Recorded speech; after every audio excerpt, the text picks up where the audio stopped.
I am the Tofu Golem. Please enjoy the video.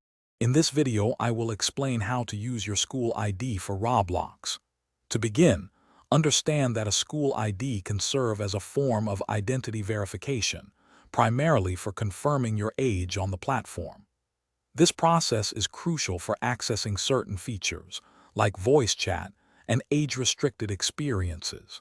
Generally, you need to be at least 13 years old to utilize this verification method. Ensure your school ID is valid and clearly shows your date of birth for a smooth process. The verification process is straightforward. First, access your Roblox account settings and find the Verify My Age section.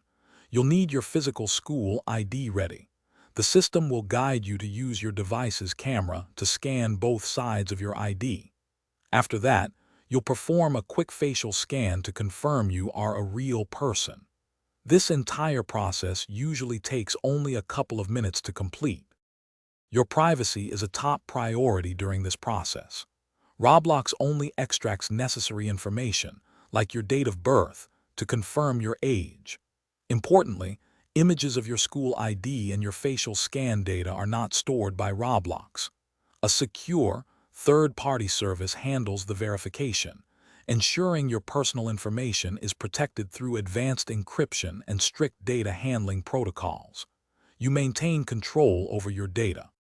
Completing age verification with your school ID offers several benefits, including access to spatial voice chat and a wider range of age-restricted experiences. For a smooth process, ensure you have good lighting and a clear, unobstructed view of your ID when scanning. If you face any difficulties, first check your ID validity and clarity. For persistent issues, don't hesitate to contact Roblox support for further assistance. Thanks for watching. Consider subscribing if we helped you today.